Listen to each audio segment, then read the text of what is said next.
Muito bem, vamos falar da treta do dia. O assunto agora é essa treta da família Bolsonaro com Pablo Marçal, candidato do PRTB à Prefeitura de São Paulo. Jair Bolsonaro e o ex-coach entraram em rota de colisão na manhã dessa quinta-feira, 22, em público. Marçal comentou um post de Bolsonaro sobre as realizações da gestão do ex-presidente na área de infraestrutura. Aspas, pra cima deles, capitão. Como você disse, eles vão sentir saudades de nós. Fecho aspas. Na sequência, Bolsonaro respondeu, nós? Um abraço. Fecho aspas. Quer dizer, questionou esse nós. Que história é essa de nós? Aqui só tem eu, né? Só tem você aí, ó, vai comer arroz com feijão, aquela pose de Bolsonaro, de quem fez tudo sozinho. Marçal reagiu com a seguinte mensagem, aspas, coloquei R$100 mil na sua campanha para presidente. Te ajudei nas estratégias digitais. Fiz você gravar mais de 800 vídeos no Planalto. Entrei para a lista de investigados da PF por te ajudar. Se não existe o nós, seja mais claro. Olha, depois vamos guardar essa, né? Botar uma trilha romântica. No YouTube a gente fica com medo de botar uma trilha e derrubarem aqui por direitos autorais. Mas olha só que frase fofa, né, Greve? Fofo. Vamos ler de novo? Se não existe o nós, seja mais claro. Poxa, olha que DR, hein? Entendo sua palavra, Valdemar Costa Neto, mas a honra e a gratidão são frutos de um homem sensato. Todos os nossos desentendimentos foram resolvidos, almoçamos esses dias, você me deu a medalha e eu continuo te respeitando. Só não nos curvaremos a comunistas na eleição de São Paulo e se o capitão quiser me tirar do nós, me ajude devolvendo os R$100 mil depositando na minha campanha aqui de prefeito a São Paulo, pois não estou usando dinheiro público e não vou colocar o meu próprio dinheiro para não ser investigado mais uma vez. Se porventura o senhor não quiser ajudar na campanha, considere o nós como correto. Abraços. Fecho aspas. Que coisa, hein? Se não me dá amor, eu quero dinheiro. Né? É isso, né? Basicamente, Greg, basicamente. O PL, partido de Bolsonaro, declarou apoio ao prefeito Ricardo Nunes, candidato à reeleição, e o Marçal está disputando contra o Ricardo Nunes. E após a mensagem, Eduardo Bolsonaro entrou na treta e escreveu, aspas, estranho, em 2022 você disse que a diferença entre Lula e Bolsonaro é que um deles tinha um dedo a menos. Só acordou agora? Tá parecendo até o Mourão. Fecha aspas. Sobrou pro Mourão que tinha nada a ver com a história, né? Mas o Mourão, pelo menos, foi tratado ali como alguém mais independente, né? O que, no mundo do bolsonarismo, é um absurdo completo, né? Depois, Marçal rebateu o filho de Bolsonaro. Abre aspas. Eu era candidato à presidência e já resolvi isso com seu pai. Deixa que a conversa está entre executivos. Se precisar do legislativo, a gente te chama, irmão. Abraços. Fecha, deu um chega pra lá indo do Bananinha, tipo, aqui a conversa tá no primeiro escalão, não vem o segundo não. Eduardo Bolsonaro deu sequência à treta com a seguinte resposta a Marçal, aspas, se tivesse resolvido com meu pai, não precisaria editar meus vídeos, retirando-os de contexto para enganar eleitores de Bolsonaro de que eu vou votar em você. Isso é estelionato eleitoral e talvez pela sua inexperiência política não saiba que é o legislativo que fiscaliza o executivo. Fecha. É a fiscalização em comentário de rede social. Essa é a fiscalização da qual Eduardo Bolsonaro entende. Antes dessa discussão, ele já havia provocado Marçal. Em vídeo, o deputado citou uma reportagem do Estadão que aponta que membros do partido de Marçal estão envolvidos em um esquema de troca de carros por cocaína com o PCC. Eduardo Bolsonaro também afirmou que tem gente que gosta da lacração ao falar sobre o comportamento do ex-coach. Olha só, prestem atenção, a gente vai rodar esse vídeo, mas eu quero chamar a atenção de vocês. É um membro da família Bolsonaro usando uma reportagem da imprensa tão demonizada por eles, para o quê? Reclamar de alguém que está fazendo lacração. Não, que eles nunca fizeram. Mas é para tentar macular ali a imagem, quer dizer, para fazer as pessoas, pelo menos lerem a reportagem, as informações, mas ele está usando aquilo contra um adversário político nesse momento e ainda dizendo, não, tem gente que gosta da lacração. Eduardo Bolsonaro, imagina, uma pessoa muito sofisticada, está muito acima dessas questões de lacração de rede social. Solta aí para a gente se divertir um pouquinho. Muita coisa está mudando, né? A matéria do Estadão agora dá conta de colocar que auxiliares aí da campanha do Pablo Marçal venderam carros de luxo em troca de drogas do PCC. Matéria do Estadão, cada um faz o seu julgamento, mas já começa também a perder um pouco da moral para ficar fazendo aquela gracinha, acusando os outros de cheirador. Inclusive ele falou que tinham 2 e ele não apontou quem é. Mas enfim, tem gente que gosta da lacração. Ô Robson, tem que separar determinadas frases aqui para fazer vinheta, né? Tem gente que gosta da lacração, essa é mais uma. Eu ia comentar o seguinte, outro dia nesse programa, para quem está acompanhando vai lembrar, eu estava falando que os grupos políticos, principalmente nessa era de chamada polarização, de populismo, na verdade, nós contra eles usam as notícias que trazem informações e verdades inconvenientes sobre os seus adversários. Quando a imprensa, seja qual for o veículo, seja qual for o jornalista, traz informações e verdades inconvenientes sobre membros do grupo dele, ou o próprio grupo, aí ataca a imprensa. Então, isso que o Eduardo Bolsonaro fez é característico. Se a informação da imprensa é negativa sobre um rival, ele usa a informação da imprensa. Nós aqui, em O Antagonista, na Cruzoé, nós damos informações inconvenientes sobre todos os grupos, o tempo todo, todos os dias, como vocês podem ver nesse programa, fazendo todas as análises, seja Lula, Bolsonaro, Centrão, PSDB, STF, etc. Eles não, eles fazem o uso conforme a conveniência. Quer destacar alguma coisa?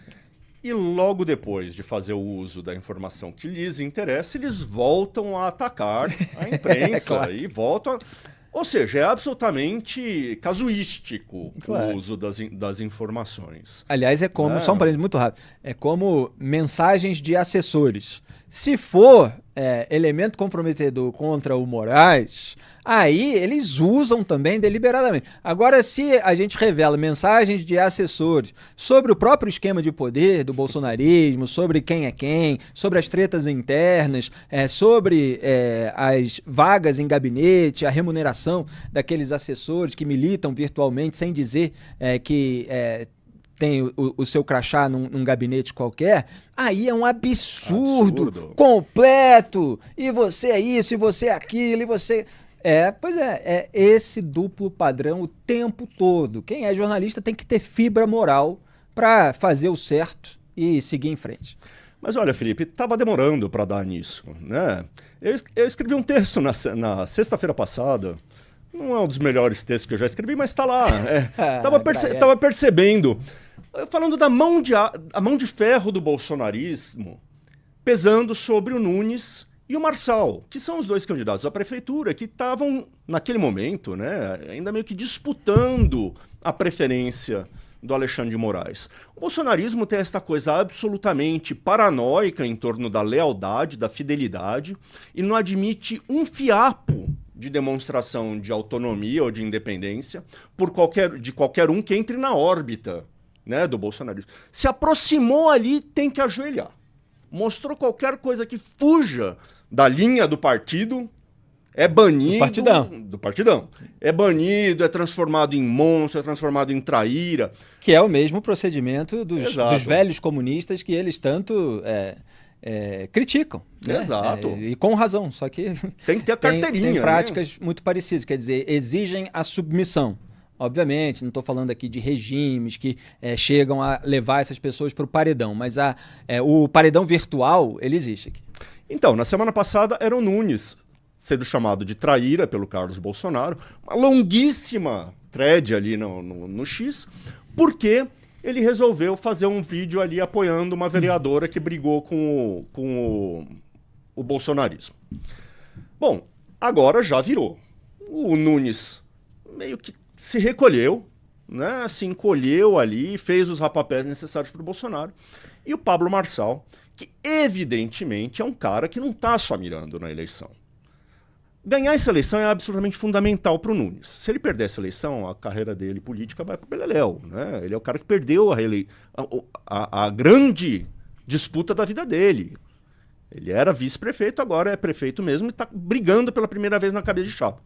Bom, o Marçal, se não der agora, e se ele não tiver os direitos políticos caçados por qualquer maracutaia, vai tentar depois e vai tentar mais para frente. Ele tem ambições, inclusive de bater de frente com o bolsonarismo, se preciso. Então eles já detectaram essa veia de ambição no Marçal e estão querendo cortar pela raiz, né? O Marçal é muito parecido com o Dória. Inclusive está usando gente que trabalhou nas campanhas do Dória, que trabalhou junto com o Dória por muito tempo, para fazer a campanha dele agora. Ele é muito parecido com o Dória nesse sentido. Ele quer marcar um território na direita, independentemente do Bolsonaro. E isso os Bolsonaro não admitem. Então ainda vai ter muita briga aí para a gente acompanhar. Exatamente. E para os Bolsonaro, pode ser combatente da corrupção, pode ser um 7-1. O negócio é demarcar território. Fiz esse comentário outro dia no X.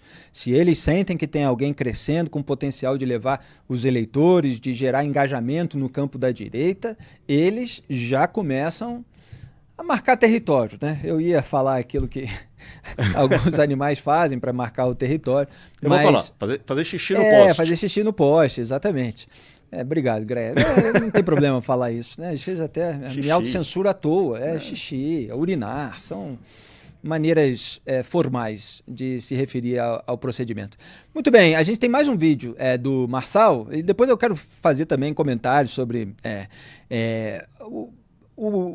dar um sentido histórico para esse posicionamento dos Bolsonaro contra o Marçal e para o posicionamento do Marçal nessa disputa em São Paulo. Mas primeiro, vamos ver, tem uma história aí de... Melhor nem falar, solta aí, produção.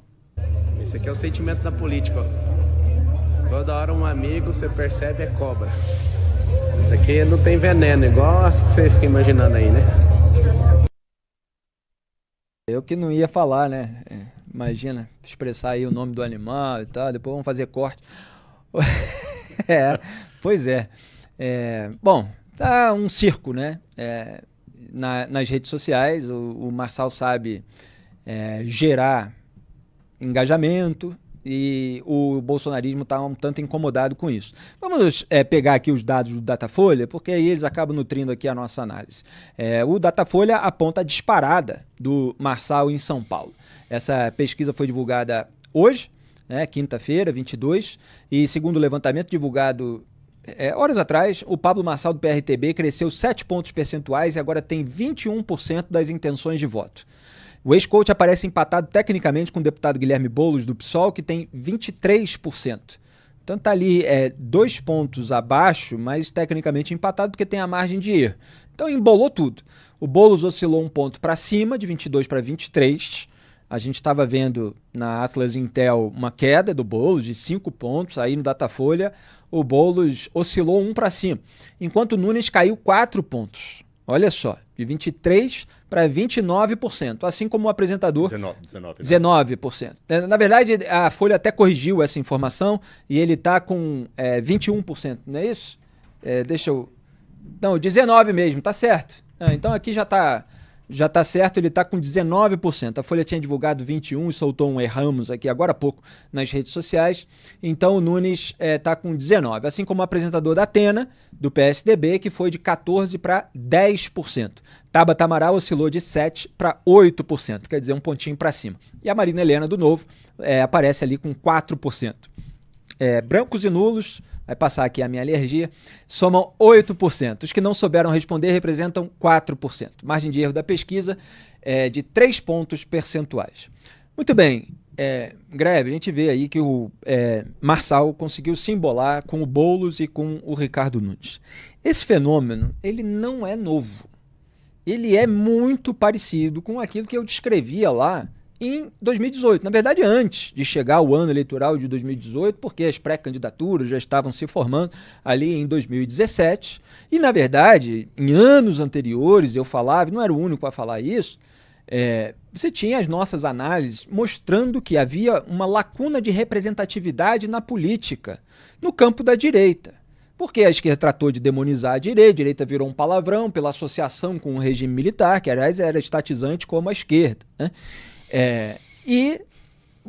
Quem pegou aquelas bandeiras que os políticos não empunhavam acabou sendo Jair Bolsonaro, porque eles perceberam isso que nós apontávamos, que nós falávamos, de que se houvesse alguém para fazer um discurso mais incisivo contra a esquerda e que empunhar certas bandeiras que já apareciam nas pesquisas como sendo majoritárias no Brasil, como o combate à legalização ser contra a legalização das drogas, ser contra a legalização do aborto, ser a favor de penas mais duras para criminosos, uma flexibilização até no porte de arma, embora isso fosse mais divisível, etc., essa pessoa teria chances.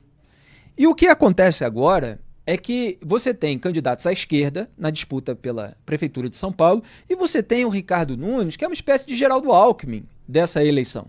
Tem muitas diferenças, evidentemente, mas eu estou falando porque o Alckmin concorreu em 2018, que é aquela figura mais técnica, mais de fala mansa, que não tem aquele carisma para engajar, para gerar paixões e uma identidade tribal, etc.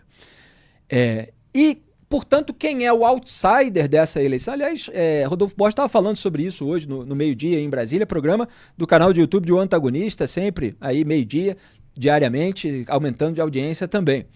O outsider dessa eleição é o Marçal. E o Bolsonaro, embora não fosse um outsider de verdade em 2018, gostava de fazer a pose de outsider, porque tinha posições ali diferentes daqueles representantes, expoentes do sistema partidário mais à esquerda, que ia até o centro, mas mais fisiológico, sem grandes posicionamentos à direita.